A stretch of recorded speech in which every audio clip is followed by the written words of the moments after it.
Allez, vous restez avec nous sur Europe 1. Je vais me tourner vers vous, Benjamin Lévesque, parce que Benjamin, il se balade sur les réseaux, il se balade, il découvre des J'ai un peu de personnages temps à perdre.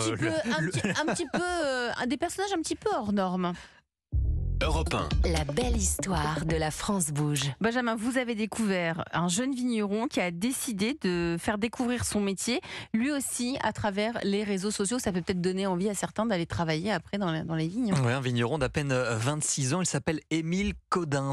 Il est pourtant pas issu du monde viticole. Son père travaille dans le BTP et sa mère régisseuse d'un domaine. Émile grandit donc loin du vin, dans le Loiret, dans un village de 500 habitants.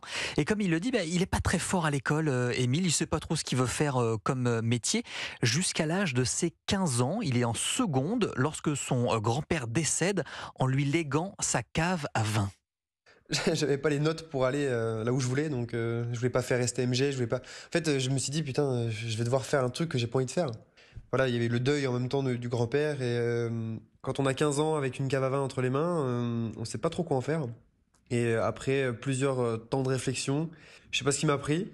J'ai peut-être eu la meilleure idée de ma vie à ce moment-là, mais j'ai appelé ma mère en lui disant, tu sais quoi, j'arrête le général et je vais me lancer dans le vin. Et voilà, c'est comme ça qu'il entreprend ensuite des études pour devenir vigneron. Et donc il déménage entre-temps à Amboise, en Touraine, pour s'occuper de la cave de son grand-père et vend ses premières bouteilles du nom de domaine Ploux et Fils. Et pendant les confinements, en 2020, Émile se lance alors sur les réseaux sociaux. Lui aussi, il a un petit peu de temps. Bah oui, parce qu'en plus, pendant la pandémie, plus de personne ne venait à la cave. Et donc il décide alors de se lancer sur TikTok. Donc son pseudo, c'est le.vigneron.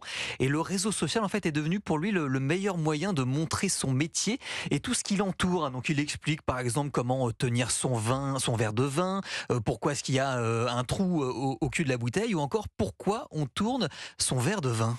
Pourquoi tu tournes le verre comme ça? Je t'explique ça tout de suite. Bon, déjà, je trouve que c'est assez stylé de le faire parce que le move est pas simple à avoir et dès que tu l'as, ça fait stylé. Non, en fait, plus sérieusement, généralement, le vin manque un petit peu d'oxygène. Et quand tu tournes comme ça, et ben en fait, l'oxygène rentre dans le verre et du coup rentre dans le vin. Et ça permet tout simplement de sentir mieux le vin. Voilà, bon, c'est vrai que c'est un petit peu stylé au restaurant. Il dit des mots de Jones, hein. Des mots de Jones, effectivement. Move, machin. Mais et ça bien. fonctionne, mais parce que c'est TikTok. Les petites vidéos d'Émile cartonnent. Il est suivi par plus d'un demi-million de personnes et il vient de sortir un livre. Donc le vin, ça se partage aux éditions Les Équateurs. C'est une belle histoire, hein.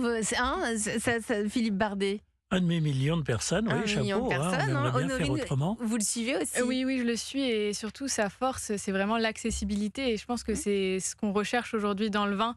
Il a vraiment une approche jeune, dynamique et aussi pour promouvoir le vin auprès du plus grand nombre. Et c'est peut-être cela qui va donner un rayonnement, une attractivité supplémentaire à l'univers du vin, parce que vous nous l'avez dit, Philippe Bardet, vous avez besoin de recruter. Donc voilà, on a besoin aussi des réseaux sociaux, on a besoin de ces intermédiaires, hein, pour donner une autre image du métier. Et d'avoir des consommateurs jeunes, une vraie jeunesse qui se remet à découvrir nos vins.